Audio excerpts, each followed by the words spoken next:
to go live on the stream.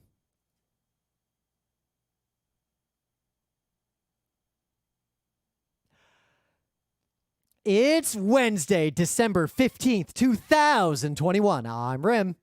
I'm Scott. And this is Geek Nights. Tonight, it is our holiday animation, anime, and comics gift-giving guide 2021. So, I drove Emily upstate just to hang out with her aunt, and we were doing some stuff up there the other day on Monday. And I discovered they're huge movie buffs, these two. They had never seen, and they're big anime fans too. They just had never seen Cowboy Bebop. And they didn't notice it was on Netflix? Like, hey, what's this new thing on Netflix? They knew about it. Like, they know about anime. They knew it existed, just for various reasons. They'd never actually watched it. So they got like the Blu-rays, and while we were up there, they're like, we're going to watch Blu-ray. it. Yeah. It's on Netflix. Why would you watch a Blu-ray? You know what? One advantage I noticed watching a couple things on Blu-ray as opposed to on Netflix is there is none of that chromatic banding that you get from pretty much any Netflix. I mean, yes, it is a compressed video compared to a Blu-ray, but you know what? You can also just get a pirated Blu-ray. Oh yeah, I mean, I have a large collection of pirated Blu-rays, which is also usually compressed, but usually, you know, someone, depending on what it is, did a good job compressing. Well, all I'm gonna say is the Blu-ray Utena collection that I have, every episode is a ridiculously large file. Yeah, if you don't compress it, sure. And then, you know, whatever. But yep. Go so on. Anyway, but we were gonna have a little bit of dinner before I headed back home, and we were like, oh, let's watch an episode. God damn, is that dangerous? It was really, really fucking hard to leave instead of watching the third episode. Yeah, Notice that we went straight from episode 1 into episode 2. Never underestimate the power of Cowboy fucking Bebop to be amazing.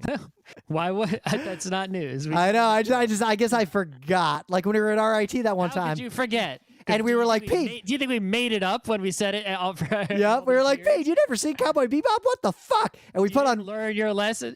We watched that one episode. Times. Yeah. And then I woke up from the fugue state as the credits were rolling on episode 26. It was now Sunday, and well, that happened. Yeah, it's like you didn't learn your lesson the past 4 or 5 times. God damn, that show is good. Yeah, that's how it goes. Yeah, it's been a while since I've seen it. Yeah. But the thing is, right, other stuff, right, this is why Scott is so jaded, right? There's so much new stuff, and I watch stuff, and it's like, even if everyone's like, oh my God, everyone's watching this fucking thing, right? People are going crazy about, I don't know, Game of Thrones or whatever. It's like, you watch that, it's not as strong. If it was A plus, master tier, then it would have the Cowboy Bebop effect of trapping you there until for days on end, right? And they're just hardly anything does that. Let's see. Talking about anime, like Ava does that to me. I don't know if Escaflowne would still do that to me. I haven't seen that show in over a decade. But I'm saying almost nothing does that. You know what? What does that? In any artistic medium, very few things do that. Well, the weakest thing that's ever done that to me is probably Ghost in the Shell Standalone Complex, which I really like. I mean, the hard ones to measure, though, are movies, because a movie, if it's not a trilogy or something, like Lord of the Rings or whatever, it's like, it's like Star Wars, it's like traps you there for the whole movie, but it's like, well, so it is just like any movie that's 90 minutes. If it's good. Yeah, it's like only the really bad movie are you stopping early, right? Yep. Even a okay movie. Well, the line there is more, if I encounter it and I get stuck by it, like randomly I was clicking through YouTube and there was a really long clip of episode 4 someone had just uploaded, and I ended up watching the whole fucking clip. It was like 10 minutes long by accident. Yeah, okay. I was looking for the scene of the twin sons, and it's hard to apply that test to anything to episodes. Actually, that gives me a segue I didn't necessarily intend. So I'll do a Geek Bite. There's an animated show that Emily and I watched. It's only 9 episodes long, season 1, and it's broken up. How long are the episodes though? Like 40-ish minutes. Okay, and it's basically long episodes. They're long episodes, so it's basically the equivalent of like a 13-episode anime. But the way it's broken up is 3 sets of 3. So every 3 episodes is basically a story that ends on a really satisfying beat. So it's like an anthology, and the 3 stories are like 3 different characters? Oh, no, it's just one long story, but like 3 episodes happen. and then the next 3 episodes take place years later, but it's the same characters continuing the story. Gotcha. I never thought this is the show that would get me, but Arcane is the show, which is the League of Legends animated show. One. Yeah, I saw that existed. What I'll say about it, because all kinds of fancy animation, they spent a lot of money. It is easily the most beautiful animated TV show I have seen in 5+ years, maybe more. I mean, you get what you pay for. Right? Yeah, it's like they. Right. Well, because it's French animation, and the studio that did it, like they. You know, a lot of times you see the concept art for something and it's amazing, and then the thing that they make when they animate it doesn't look exactly like that concept art. They simplify it, they change it, still looks good. Oh, but I mean, like when you look at, a Yoshitaka Amano picture, and then you look at Final Fantasy VI itself, and you're like, it's just pixels, bro. Yep, or even Vampire Hunter D. Like that was a much simplified version of how he drew Vampire Hunter D. Cool, because how could you animate what he picked? Arcane is real fucking close to that. That is what surprised me the most. Arcane looks like they took the concept art for Arcane and just animated it directly.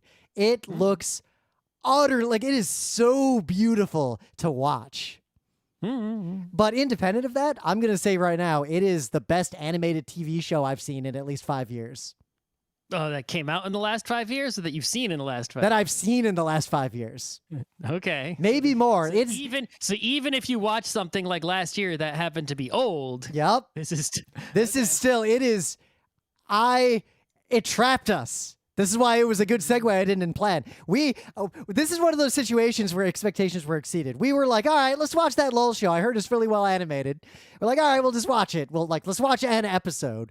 And we kind of just had to watch the whole thing as fast as possible.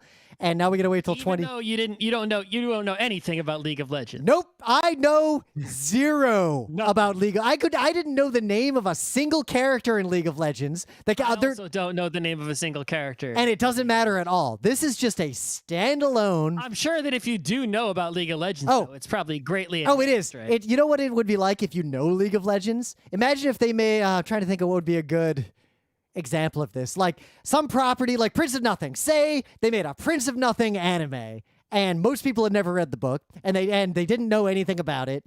And we come in, we turn it on, and before even the first frame, we're like, "Where's Heron Spear? Heron Spear time. Let's go." They show a flashback, and we're like, "Ooh, Heron Spear."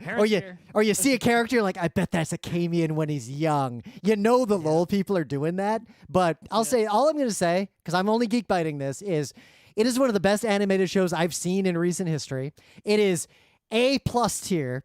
I'm not saying S tier only because I saw it too recently, and I cannot make that judgment yet. Like we say that a lot when we review stuff on Geek Nights. It's too new.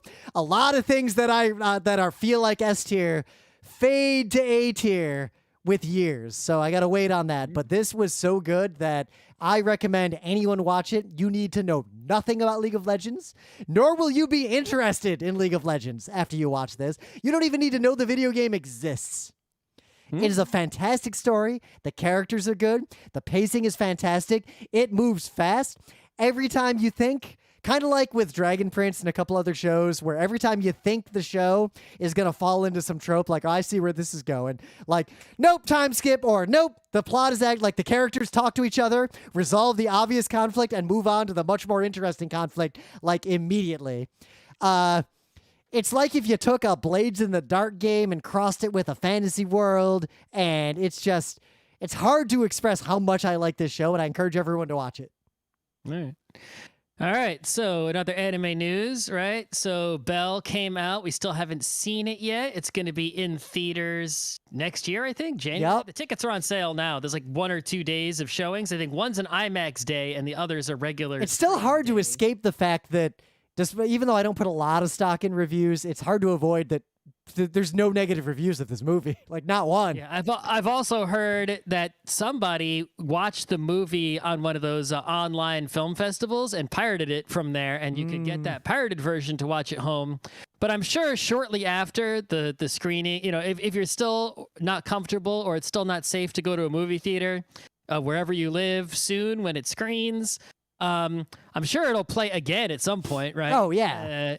But even if that doesn't happen, there will be some sort of, you got to imagine home release streaming, Blu-ray, whatever that comes next year, right? At some point. So we'll get around to that.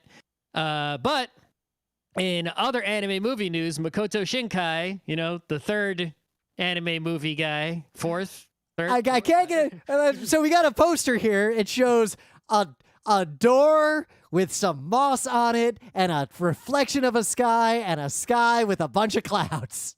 That sounds like a Makoto Shinkai to me. So, his Your Name was, I guess, legendary, right? It was like the biggest deal ever. That holds up as an S tier anime movie. Like that, we can say that. I don't think it's without flaws, but it's we did an episode on it. We did. I think. Well, I'm pretty sure we did. If we didn't, that's an easy Wednesday show. But also, just the number of people that went to see it, right? The sales on that movie were just off the charts. And then Weathering with You, we did an episode on that for sure. Not as good. The theme was muddled in that one. Like it didn't really like the message. It is easy to interpret its message as being a kind of bad one, and I haven't seen any disavowal of that bad interpretation. I still think his best work is Hoshino Koe. Oh my god! If I think too hard about Hoshino Koe, I start to get a little choked up for that short little movie about a girl and a robot in space. We knew who Makoto Shinkai was when he was making a short animation in his basement and voice acting it himself. It's like someone joined Major League Baseball, walked up to bat, just hit a home run, walked around the bases, and every time he walks on the field, he either hits a home run or at least gets a triple. Anyway, so he's got a new movie. It's coming next year. There's a picture of it in those little press conference they had. You can watch Suzume no Tojimari, adventure story, action film, or road movie. It follows a 17-year-old girl from Kyushu meets a young man looking for a door.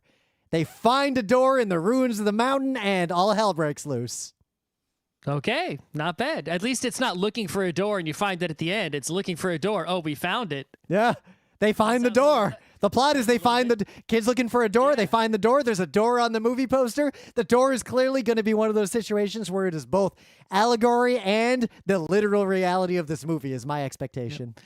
And Yuasa's Inuo movie, I think, is it's making moves. It's coming. Oh, yeah. It's along. Man, I say this a lot. Our cup overfloweth with animation. Like the last. Not really. There's only that's those three and Miyazaki are like the four big anime movie. Oh, I said animation, not anime movies. Sure. This has just been like an era, a platinum age of animation in the world. I guess in some ways, yeah. I say in a lot of ways, but there's even now we've got this queue of anime movies I really want to see. I feel like there's a lot of easy Geek Nights episodes once we actually see them all. That's because they only queued up because they would be once a year, but they queued up because we've been locked inside, not going to theaters. But that's it. We're gonna our personal cup of anime reviews overfloweth. All right. So last news is a sad news, but a huge news. So there's a person named George Pérez who is, if you don't know, like basically, it's not an exaggeration to say that like he is the superhero comic artist, right? It's like, there are other big names out there like John Romita or whatever. But you look at this, you look at the art that they put in the article we're talking about that on the stream, and you look at that and you're like, that is some comic book art. Look at that. Right. This, George Pérez, if you've never heard of him, has been doing superhero comic art since like 70s probably, right? And he's done all the big time stuff, right? Like Crisis on Infinite Earths, he was the artist, right? Infinity Gauntlet, he was the artist on, I think, most of the issues. He had to stop, I think, for some reason. Right? But like, Wonder Woman, Avengers, Supermans, right? Like all these, huge comics. He was the artist on a ton of them. Just the quantity of his output. Like, I don't think if you wanted to own like every comic that George Pérez wrote or did art on, you would probably not be able to fit them in a room, right? The dude's basically been like, doing nothing since the 70s other than, living life, drawing superheroes, going to cons, that's pretty much it. Is like, I don't know how he could possibly have time to do anything else. It's just the sheer amount of output. And he's basically just all-time legend, right? He can also really draw, right, pretty well. But yeah, so he was at the doctor because he's old, and they were working on, I think, something in his liver. And when they were in there working on his liver, they were like, "Uh-oh, you got the pancreas cancer, the worst one." Yep, that's And what so took down Satoshi Kon. Yeah. No, Satoshi Kon, I think, had lung cancer. No, he had pancreatic cancer. It was a very similar situation. They found it because usually pancreatic cancer has no symptoms until it's way too late. And by the time you detect it, you usually have a very short time left to live. Right. Well, I know Steve Jobs had it, but Steve Jobs detected it early, could have fixed it, but chose to do some fake medicine instead of real medicine. And if he had done real medicine, he probably would be alive now. Regardless, because basically Steve Jobs waited to the last second to do the fake medicine, do the real medicine. He did the fake medicine at the start. But yeah, George Perez, they found it, and it's already stage 3, and the doctors said he has 6 to 12 months. So he's like, I'm not even going to bother. I'm just going to, retire immediately and get the most out of the rest of your life. Hang with my family and make the most of what I got left. So he posted that to like his own Facebook, and it's real sad. And yeah, if you've never paid attention to like, who this is, now's the time, I guess. Right? Yep. There's never a wrong time. Yep, there's so many great people out there and so many cool things out there that the idea that you can go yell at someone for having not encountered a thing that you happen to have encountered, like that's a stupid thing to do. If you don't know who this person is. I read, how many George Perez comics I read in my life, right? And I didn't know who that was until the year 2000 something. I read a lot of comics. I didn't think a lot about who made them when I was younger. Like only later did I think a lot about that. It wasn't until at least from 82 to like 2006. So probably like 24, 25 years of my life, he was drawing comics that entire time and was still drawing them up until very recently. And I didn't know who he was for those 24, 25 years, right? So that's that. Yep. If you didn't see, little minor news, it looks like because it was in theaters recently, a whole bunch of young anime fans basically just discovered Macross. Well, not Macross. Well, Macross Plus, the movie. Right. So what happened was Macross Plus, if you don't know Macross Plus, it was a 4-episode OVA series that then had a compilation movie. So you could watch the movie or the OVA. I've seen them both, but the memories of them are just combined. I have no idea what's added or removed in the movie, other than that they both tell exactly the same story as far as I can tell. Well, even worse, my memories are really colored by that Information High music video, so those are the parts I remember the most. That's most of it. I know. You can figure out the plot, like all the important parts, just from that AMV. Regardless, either version is excellent, so you can't really go wrong with whichever one you choose, or both, right? It's pretty much the only good Macross thing besides the original Macross. Right? Well, you know, like Dynamite? Macross Delta, Macross Dynamite, Macross 2. Dynamite explosion. Oh, God. Right. But anyway, so they have this Fathom Events thing in the US, which is where you can get things shown in theaters through them. Right, so they got Macross Plus shown in theaters, like an HD remaster, I think. Yesterday, December 14th. A bunch of nerds who were willing to go to theaters went to see it. I can just watch it whenever I want, I guess. Yep, I think I have a DVD laying around somewhere. Yeah, but the point is, if you haven't seen Macross Plus and you didn't go to see it at the theater yesterday, you should go watch the OVA or the original movie pronto. It is ridiculously relevant. Pretty much it was relevant when it came out, and it's somehow always relevant. Like the story that is told there is like still a story of 2021 It's the dystopia that humanity has been steamrolling toward as hard as possible for a long time now. Right, Matt, the original Macross TV series was like, defeat war with, consumer culture and art. And Macross Plus is, capitalism and virtual idols. Virtual idols and drone warfare, right? Which is coupled with computer security. Artificial intelligence. Yep. Right? So, And in one last news that's only adjacent to this, but I mention it partly because we're going to talk about like anime, animation, comics, gift-giving guide. And one thing you shouldn't give anyone is Funko Pops because the Funko Company is morally bankrupt garbage. Well, So it's always been. oh yeah, but they've gone deeper and deeper. So this isn't news that they've been doing NFTs. They've been deep in NFTs for a while now. Even before NFT, blockchain NFTs. Yeah, they have their stupid vault where they'll like release a figure. Funko Pops themselves are basically NFTs, right? It's a worthless piece of plastic, right? I guess the piece of plastic is at least. But they're extremely fungible because they're so generic. Well, but the thing is, it's a piece of plastic, but at least I guess it's made of matter, which makes it slightly more valuable. Someone could, in theory, buy a Funko Pop because they like its aesthetics and they put it like on their desk. Fuel?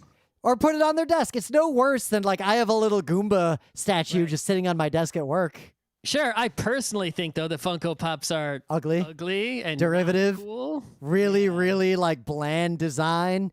Obviously, like this really cynical capitalist will just apply this to literally any intellectual property to be able to sell this to literally any human on Earth. Yeah, but it's like before they had Funko Pops, there is one positive thing, which I said when we were talking earlier today, is that, before Funko Pops existed, if you wanted like a Spider-Man's, thing for your desk, let's say, right, your options were really to buy like a really expensive fucking statue. Now, those statues, some of them were designed, really in poor taste in terms of especially the female character statues and their poses and outfits. But they were, crafted very, very well. They were extremely fancy, high detail statues sculpted by hand, right? Painted by, they were just incredible, as works of art, and they cost hundreds of dollars. Mm-hmm. So, and I guess the only other thing they used to have back in the day besides those fancy statues was like action figure for the toy store, right? So Funko Pop in its way sort of fills in that gap of like, all right, it's not an action figure from the toy store, right? Where you can see like the joints between Spider-Man's arms or whatever, right? But it's not a $300 statue. You can get a Spider-Man for your desk that's a reasonable price. It's just an ugly Spider-Man blockhead.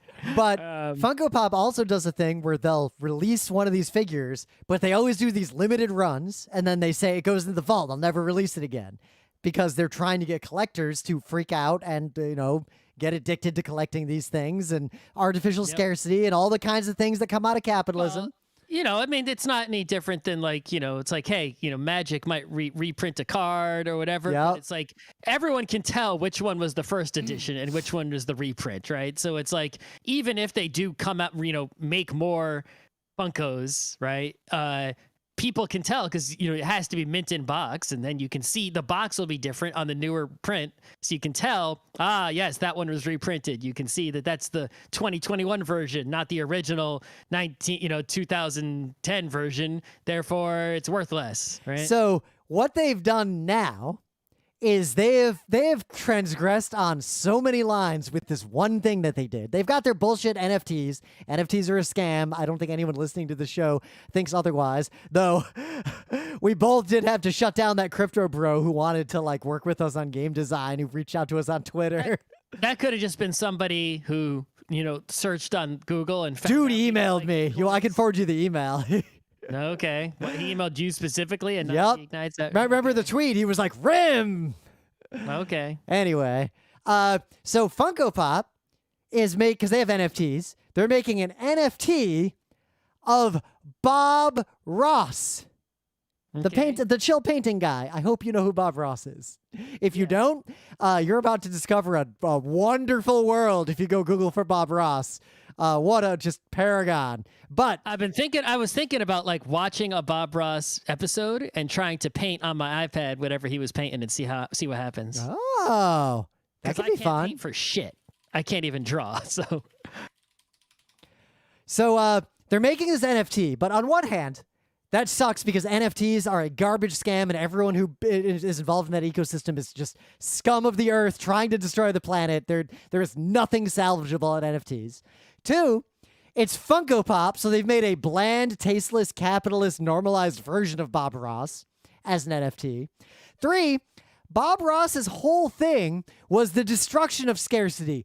Anyone can paint. Painting is just a thing we can do. He painted for the sheer joy of painting and shared that joy with all of you. But fourth, Bob Ross basically got... He was also about creating, right? He was encouraging you to create art and not to go and buy art, right? Yeah. If you create terrible art, you are doing more. He didn't sell his paintings. They're all in a vault, right? The company that owns, his estate and whatever. It's like they just have all the paint. It's like, yeah, they're selling all kinds of stuff, right? Licensing deals and all kinds of other nonsense to make money. But it's like they won't sell the actual paintings, the thing that's actually an NFT, right? Oh, yeah, I'll sell you a nothing, a word that says you own a word somewhere. Well, how about you sell me an actual Bob Ross painting, the actual one? You have 3 of each because you had to make 3 for each episode of the show. Ha ha ha ha ha, no. Nope. It's like, not a chance, right? But Bob Ross himself got swindled out of his own intellectual property, and effectively Funko Pop has now licensed it. Mm-hmm. So there's so much wrong with this that I absolutely have to say you should not be buying Funko Pops because that company is absolutely morally bankrupt. Yeah, I mean, it has been since the start. You could just tell from the way it operated from day one that it was just a shady biz trying to take advantage of, gotcha psychology to sell nonsense, to sell, to take nerds' money, right? All right. Nerds are very vulnerable to that. I was lucky. I was vulnerable to that too in my youth. Do you know how much anime plastic I would have bought if from the years 1994 through about 2004 I had any amount of money? Yeah, exactly. Right? I would have been swimming in plastic garbage. Yep. I would have wallpapered my house in wall scrolls. Pretty much, yeah. Just learn, some people haven't learned the lesson. Like, they just keep doing it. It's like, you got to learn that lesson before you have enough money. That's the biggest thing. Yep. So, all right, let me just put a marker and we'll go on to the rest of the show. But anyway, things of the day. So, because it's the holiday season, there's a movie that, at least as a kid, I loved. I still appreciate this movie as a holiday movie, but there's a lot of problems with it. Home Alone, the original. So, I saw it in theaters. I was a kid in that era. This is a video, one of those Wired videos, but they have a trauma surgeon, and she breaks down very specifically every injury in both the first and the second Home Alone movie. Very similar to those videos where, like, a professional spy talks about scenes in spy movies. She just has a very matter-of-fact and real conversation about what would have actually happened to those people with every single injury they suffer in Home Alone. Spoilers, there is no way they would have survived either movie. Yeah. That, by the way, I think we've used that channel as thing of the day at least once before. We have once before. This is why this channel would be like my thing of the day pretty regularly. I really limit it. I don't subscribe to that channel on YouTube, but I do intentionally go to it and watch videos pretty often, and there are a lot of good ones on there. The funeral director guy. Oh, that guy is my second favorite of all the series they've done. He's done multiple. He did a more recent update where he answered more questions. Also, the person that was a thing of the day, the TikTok dermatologist who I talked about some episodes ago. Oh, yeah. He recently appeared on that channel for the first time, like just, maybe a week or two ago, not even, just days ago. So I was like, oh, I know that guy, right? It's that dermatologist in TikTok. And now he's on the Wired channel doing, answering skin questions from Twitter, right? Yeah. So, yeah, the videos where they answer the experts answer questions from Twitter, and the videos where they watch a movie. Oh, there's a new kind. There's another kind of video they're doing. I don't know how many they've done, but they have this thing of explain something, like some concept, in 5 levels of complexity. So the expert, they've done those for a long time. I guess I didn't encounter them until just now. And there was one, a neuroscientist explaining memory to like a 6-year-old, and then a teenager, and then an adult, and then a scientist, and then another neuroscientist. It's those. I like that format a lot. Yeah, that's the third kind, but I like the first 2 kinds better. But anyway, third kind's not bad. But good channel. Yep. Watch anything that's on there. So what do you got? Oh, what do I have? So, most of the games out there where you're like building a town, building an empire, building a city or something, whatever, right, are usually actually games, right? Like SimCity, you can't just go and build all arcologies unless you cheat, right? It's like, you can't just build whatever town you want as like art. You have to actually play SimCity, raise your taxes, not let pollution get out of control, do something about traffic, right? Otherwise you draw a big residential zone, no houses will appear, right? Etc. So here, what we have is something pretty amazing. It's called Townscaper. All it is a web page, actually. The whole thing's built into a web page for free. They must be using WebGL or something. It's really fancy. Maybe the best WebGL good thing sound I've seen. effects, like a good UI. It is indeed WebGL. It's pretty amazing. But all you do is select a location and either click to build or right-click to unbuild. And you could build horizontally, vertically, around, but you're looking at some water and you're looking at some, town, and when you click on a spot, it builds from that spot, and it just sort of makes intuitive sense. You're building street. If you build up from street, it becomes a house. You build up from house, becomes a tower.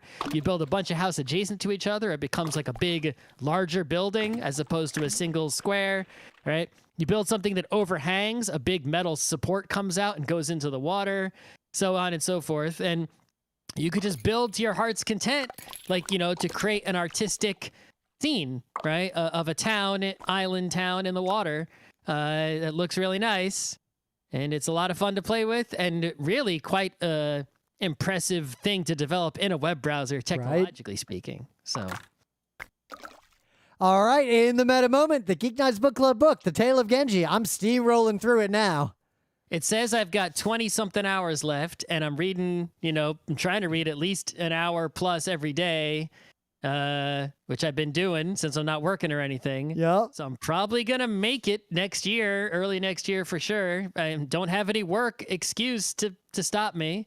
Yep. I already picked the next book. It's a real good book. I'm really doing besides that is, maintaining life, eating, sleeping, etc., watching hockey, things you need to do to live. And I'm still working this week, but I'm off next week.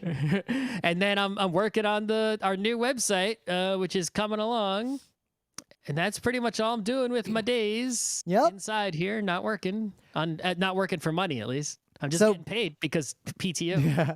So beyond that, I did appear for approximately 3 hours at the Penny Arcade Expo PAX Unplugged last weekend, and I did one panel, Rare Game Mechanics. It was basically the final, refined version of a panel that we piloted years ago at MagFest in the tabletop area. And it went really well. I'm really happy with it. And as I promised, the whole thing was on YouTube with slides before the end of PAX Unplugged. It's just there. You can just watch it. If you weren't at the con, you didn't miss anything. Whole panel's just there. If you have any thoughts, feedback, comment, questions, just let me know. And all I'll say is that I got one more meta. Is that it's December. Well, it's not Christmas yet, so it's still Advent times. And even though I am a non-believing Jew type person, right? There's the Advent of Code, which is where there's a programming puzzle every day from December 1st through 25th. And I've been doing those puzzles, and I've been making recordings of myself solving those puzzles every day. I just uploaded the 15th one because today's the 15th. And so I noticed that the more recent videos are getting less views because they're long and probably not exciting. Yep. Just looking at a screen. Yep, sitting, just looking and thinking. And also, the problems are getting harder. Yesterday and today, I had to pause the video, figure out what to do, and then come back. So I think tomorrow I'm going to change my format. What I'm going to do is solve it just on my own without recording anything. And then I'm just going to make a video when I'm done explaining the solution that I came up with, if I do indeed come up with a solution. I might get stumped at some point. So, check if you got bored with the other videos, maybe watch the one from tomorrow, the 16th, see if my new format is any better. I don't know. I'm working on it. It's mostly for me to solve it, right? I don't care too much about the video part, but it's like, it's not too much effort to just do both if I'm doing one. So it's like, it could be a chill time. Just hang out and watch Scott working on a problem. Yeah, and if you want to learn some programming, right? Not only, you could learn a lot from me, who's been doing it for my whole life, but also I'm learning, right? Today I learned about like a heap queue thing I've never seen before in my whole life. So there you go. All right. I think we can just get right into it. Let's put another marker. We're marked. All right, so it's that time of year. We have a big queue of anime we want to review, but we haven't watched these movies yet. So this, as we've done on the other nights of Geek Nights, we did a holiday gaming gift guide. We did a holiday tech gift guide. Now it's our holiday weeb and comic nerd gift guide. So it's kind of tough to buy something for a weeb comic nerd, right? Yep, Because if someone just wants to read comics or watch anime, it's like, I guess you could gift someone like a year of Crunchyroll. That would be the same as giving them money, though, kind of. Yeah. Right? It's like, you know. And you could, a lot of people really are trying to get their friends to watch things or read things that they like, to the point that a lot of comic and anime and animation gifts are often just, I'm giving you this because I'm trying to trick you into watching it, because I want you to see it so we can talk about it. Like, I think that's a thing that happens. That's a guarantee. Like, let's say somebody hasn't read the Akira manga, right? A legendary thing that every human should read, right? If it's in their language. It's like, you buy that for someone, it's expensive, the 6-volume set. I think it's available still. It's in print from, and it's like it's actually the best version yet that's available in English. You get that for someone. Is that really going to get them to read it? It's like, even if they were a fan of the movie, it's like, I feel like if you buy someone a comic or something, it's like, or a book, they're not going to read it. It's like, it'd be really rare for that to actually, happen. So I do not recommend actually buying somebody a book, an anime, a movie in hopes that they will watch it. Yep. In fact, I would say that watched it already. I'd say the only like good gift that is like a book or a compilation, like things like that, is usually when someone is a fan of that work. Like, say someone is like a mega nerd and loves the hell out of Akira, like it's just their favorite thing. And if they're also kind of a collector person or don't live in the city and actually have like a house or a reading room or something, and they don't have the fancy collector bundle of that comic, that can be a good gift. Right. Well, for example, right, let's say somebody has already read all of Sandman, for example, right? Maybe they read all of Sandman at the library, right? Which is a good strategy. Or they read it all digitally. There's like a big fancy hardcover Sandman edition that's out, right? Like mega box, fanciness, ultra deluxe, right? So it's like, if they've already read it, someone has already read all of something like Sandman, like Akira, and they don't own it, then it's actually quite likely they're going to read it again, right? Yep. I've read the Akira box set that I'll read it again now just because I'm talking about it, right? Yeah. It's the Cowboy Bebop effect Rim was talking about. If I start, that's it. And then I won't finish Tale of Genji, so I won't. So you've given them the gift of triggering them to enjoy that thing they love again when they weren't necessarily planning to. And for a lot of people, that doesn't apply as much to like me and Scott, but to like a lot of more normal people. They do like to have those artifacts in their lives, especially if they don't live in a tiny apartment in the city. Exactly. So if you're gonna buy somebody an actual comic, an actual book, an actual anime box set, right? I think you actually want to lean towards something that you know they're a huge fan of already, not trying to make them a fan of something new, and B, they don't have. You don't want to buy someone something they got. Yep. That's obvious, right? Okay, so the next obvious play, right, is you're buying anime gifts, is you can go get some merch. Right? Yep, get the plastic. Right. It's like superheroes, animes, all these things, they make all their money from merch. Merch is out there to get. You can go get it. But 99% of the merch is garbage. So you should be able to know, if you know this person you're buying a gift for well enough. Are they the kind of person who still puts wall scrolls up on their wall? Do they have a room filled with anime weeb plastic? Do they have busts around? Like, you can figure out the level of, like, quality, nature, style. Do they have a corkboard full of pins? No. Right? If there's someone like that, if someone's got a giant corkboard filled with, like, anime pins, then a pin or a collection of pins from an anime they like is like just a hole-in-one. Assuming they don't already have those exact pins. Exactly. So if you know the person likes awful merch, it's real easy. Just buy them the awful merch for the thing they like that they don't have already. Yep. It's super easy, just shoo in. Now it could be nice merch, like a really fancy or limited run art book It's the same as the plastic. It's just a different level of cost and like, I don't want to say class. I don't want to make a class judgment here, but a different level of how someone engages with their collector mentality fandom. Right.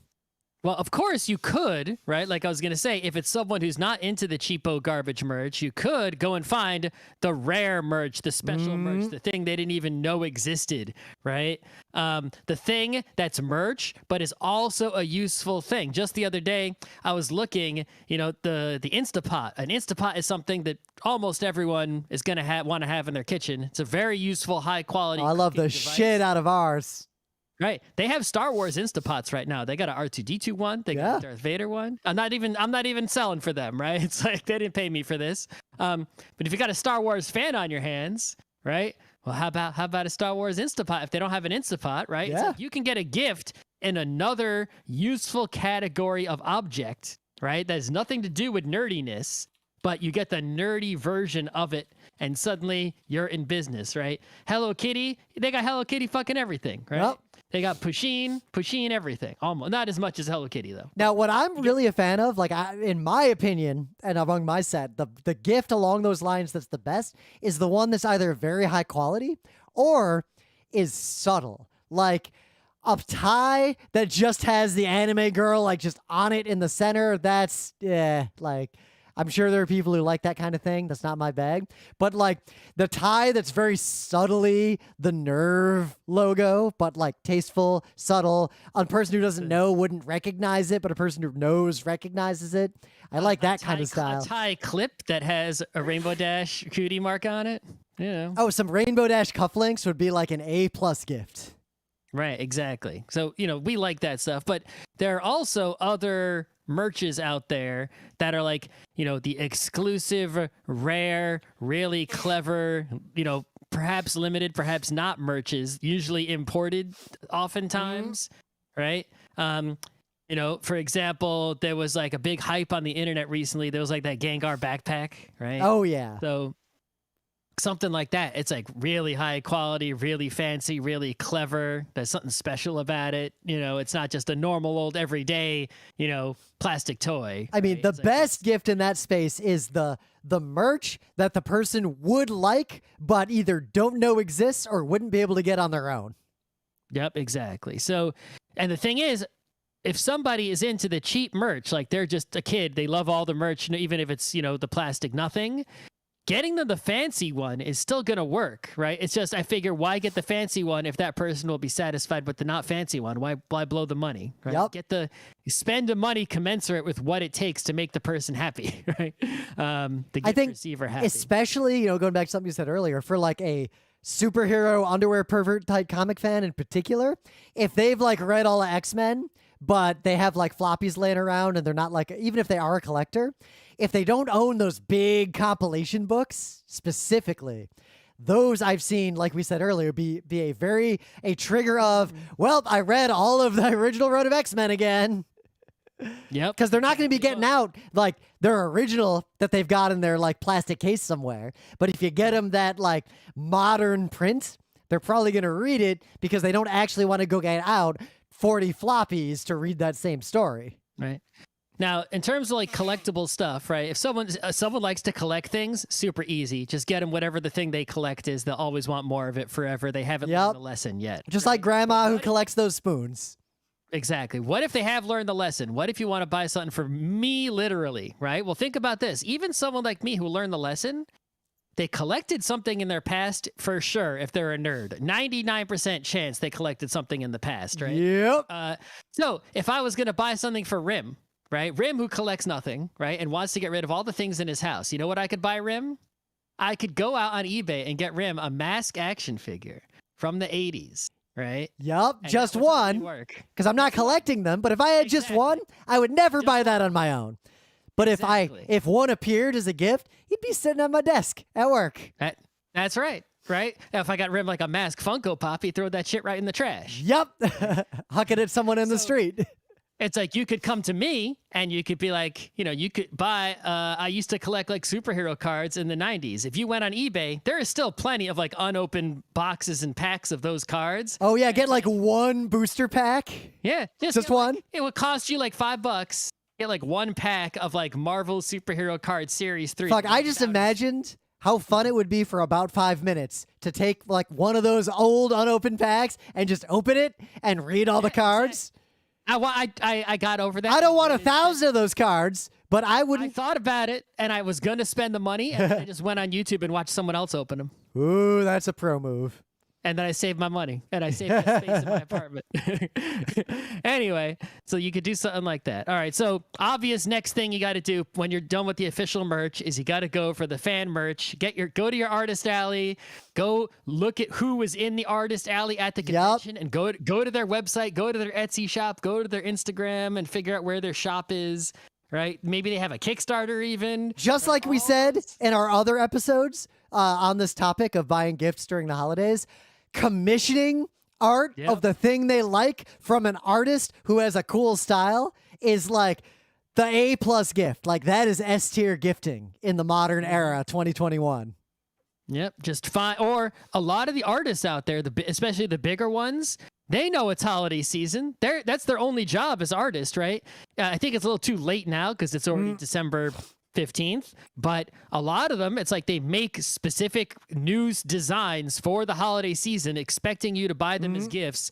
And they put them up and then they sell out, right? A lot of calendars, especially. Calendars are really hot in November, December from artists. So, like, you know, some artists I know, they put up calendars and then they sell out right away. Yep. So, but if you can get one of those calendars, and the art in the calendar is the art your gift receiver will appreciate, go for it. So, especially with comics and anime, a gift that can often go well. This is especially good for someone who's a really big fan, but hasn't gotten to the point of knowing anything about their hobby. Like the kid who's watched a million anime, but's never heard of even a single director. Like that kind of person. Yep. One of those books that is a combination art book, but also history, like a Fred Schott book sometimes, or like a book about the comics industry, things like that, tend to be the kind of gift that someone like that might not necessarily ever think to buy. And it's not the kind of thing they'd ever think to just start reading on Wikipedia, but a well-made book about their hobby could, one, help them level up their interest in that hobby, two, edify them a little bit, and three, it's a gift that they would probably enjoy and appreciate, but wouldn't have expected or sought out on their own. Yeah. Well, I mean, I think if you're going to go down that road, right, it's like if you buy someone a big coffee table art book, it's like, are they going to read it? And you got to know the person. Gift giving always comes down to knowing the person. I in my life, until I moved to the city, loved the shit out of giant history coffee books with giant photos. Like, here's a coffee table book of tanks made in 1939. I just lived for that shit. But now I don't want anything like that in my life. I'm trying to get rid of every physical book I own, except for a handful of very important or sentimental ones. Yeah, but actually, in comics specifically, right? You know, we did an episode of magazines recently talking about how a lot of them these days just full of ads and whatnot. And there are still plenty of magazines just like that. But there are also magazines that are, you know, very informational, deep dives, big, long interviews, that sort of thing. And so if you just subscribe to that magazine and have it sent to that person's house, right? It's actually quite likely that magazine will end up near the shitter and get read. And then they'll learn something that way. So make sure, you know, for example, I think there's like Back Issue Magazine is one that I know. It's like a very underwear perverty, you know, deep diving. You know, I don't even think it comes out every month. I think it comes out maybe quarterly, maybe, I'm guessing. But you know, but it's a huge thing, right? So something like that. All right. I guess, final thing, obviously, right, is make something. Right. Yep. If you can, you just make something. It's COVID times. Better than commissioning, just making. It's COVID times, so the gift that I can't recommend, but is an A+ gift, is if there's an event like a creator you know they like is gonna be in, like doing a road show or signing autographs or like tickets to go to the movie that's playing. Tickets to go to the movie that has the director doing like the Q&A afterward, like those kinds of things. A lot of people don't realize those things exist, don't pay attention enough to notice that they're happening. A lot of comic, anime, animation fans, those are the kinds of gifts that they would never in their lives think to do. and you can be the hero. But it's hard to recommend that during COVID. Yeah. I guess the last one that I can think of for now, yeah, I guess I haven't done anything else, is we talked about not getting somebody like a comic or a thing if they trying to get them to watch it, right? But what you can do is a lot of people out there, even if they have all these subscriptions to streaming services and comicsologies and who knows what else they've got digitally or whatever, not everything is on there, right? Which is why smart nerds like us pirate everything. Yeah. You might have on the receiving end of your gift someone who doesn't pirate, doesn't know how to pirate, or whatever. Oh, right? I see where you're going. Yeah, load them up, get them a big old, just go, you don't have to cost you any money, right? Go and build up some huge pirated collection of stuff and hook it up for them in such a way that they can, go dig into it, right? Be like, but yeah, here you go. It's every anime from the 90s and 2000s all on a hard drive. Or every anime from the set it 90s and 2000s on a flash drive in a Raspberry Pi that is an HTPC. Just plug it into your TV, it'll just work. Yeah, I set it up with the thing and it's like, right? Oh, here, yeah, it's a Kindle preloaded with all the sports manga ever, right? It's like, Yep. just go wild, right, with the piratey gift, and then that might actually, be something that the person will, use, right? As opposed to, here, I got you, 5 volumes of One Punch Man because I really want you to read it, and then it sits there, and then, that's it. They never read it. Yep. Unlike gaming, because in the gaming show on this, we talked about how, like, being willing to play a game with someone is actually a really good gift.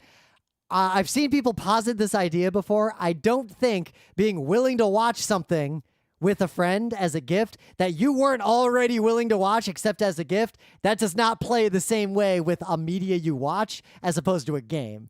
Like, don't give your friend the gift of, I'll watch that stupid show that I think is stupid with you. That's not going to go well.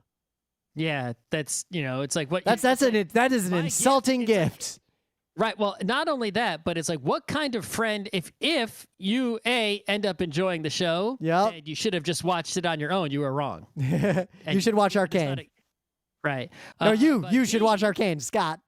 Sure. But B, if you watch the show and don't like it and you suffer, and that's a gift, you're basically saying that like, if that person is your friend and they consider it a gift that you suffered, it's like they're enjoying that you're suffering.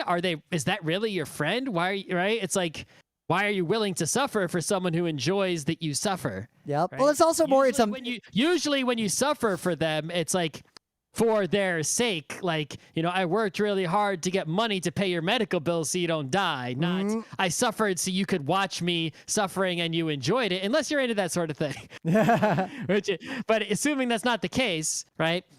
If that person wants you to suffer and considers it a gift, that person's probably not a friend and probably doesn't deserve a gift, and don't suffer for them. Yep. Now, if you have a friend where this would work well, the good equivalent of that would be, again, COVID asterisk, depending on when you listen to this, because COVID, like, maybe this is not a good idea right now in the current situation on Earth, but arranging the weekend marathon of the show is, assuming that it's a show your friend would watch, especially if it's like a party where like some other people come too. But if you arrange the time, arrange the place, arrange the food, like make it an event that works and they just show up and get to watch the show, that could be a very good gift if it's the kind of person where they would appreciate that kind of gesture. If it's safe, remember, you can rent movie theaters, right? For private screenings of things. It's not even that expensive. It's not even that expensive, and you can get your food on there, right? So I don't know if that's a great holiday gift, but it's a good, I think it would be a great holiday gift in a non-COVID time. Like, yo, I rented this theater and we're going to watch the Ava movies ourselves. That's a good multi-gift, right? It's like, you don't want to buy a gift for each person. You're like, I'm gifting the entire friend group a party at the rented movie theater. It's like, yes, right? That could work. If it wasn't COVID times, save money versus the cost of 10 gifts if you got a lot of friends. Yeah. Similar along those lines, but again, these are gifts that are hard to recommend in 2021. If it's an anime weeb who's really into anime music and karaoke and like they've gone full weeb, then taking them out and arranging a karaoke party at the really nice place for 4 hours. A+ gift. Not in the year 2021, but outside of that, A+ gift. Yep. Concerts also, could be related, right? You might be able to go to like, not just, the band that did the opening song to your favorite anime is touring the US, or the idol group is in the US, but also, the symphony is covering the soundtrack of the, Yeah. Right? Or for Joe Hisaishi is doing shows in Radio City. They're all sold out and the tickets are like $1,000, so we're not going. But if you could get them. Exactly. Kind of like that's a gift for me. I'll take it. Yep, like your gaming friend, like, some symphonies covering some Final Fantasy music. Easy gift. Yep, exactly. So, and like beyond that, like because we've done this topic on multiple other Geek Nights nights, a lot of our other advice would just be repeating ourselves, and really it just boils down to, I think we did repeat ourselves anyway. We did, but we did have the right anime flavor, because like some things don't work the same way in this world, in the world of anime or passive media as opposed to active media. But don't buy Funko Pops. Like, that's just a specifically bad gift considering everything we just talked about. But generally it comes down to knowing your friend. Like, a good friend knows what kind of gift to get another friend. Scott knows not to get me the same thing that I know not to get him. Anything that takes up a ton of space. That's right. Hey, Scott, I got you a Ray-themed refrigerator. It's arriving tomorrow. Well, I'm in a rented apartment, so I'm not allowed to change the refrigerator. I got you the Eye of Vogler. There's a penguin in it, and it's a mini fridge. I don't want it. I got you the Eye of Vogler filled with giant Robo DVDs. Oh, that's great. I'll resell that for sure. I did eventually throw away that Eye of Vogler. I do not have that anymore. You couldn't resell it for a bunch of money? No, and it was not rare. I do have the DVD still, but I got rid of every DVD case I own, and every DVD I own is in this giant binder. Oh, I did that a long time ago. Yep. I did that a long time ago, too. I haven't acquired new DVDs since then. Nope. Well, I think I might have like a couple, but I did acquire the remastered Super Fancy Utena box. Like, that's the last DVD I think I acquired. That was a long goddamn time ago. I bought a USB optical drive just in case. I don't think I've used it. Yep, same. I have a USB optical drive. The last time we used it was pre-COVID, because it was faster to watch Three Witches or some movie we were watching, because we happened to have the DVD like physically available. It was faster than pirating it. Okay. But yeah, that's about it. Well, We can just stop right there. I'll just have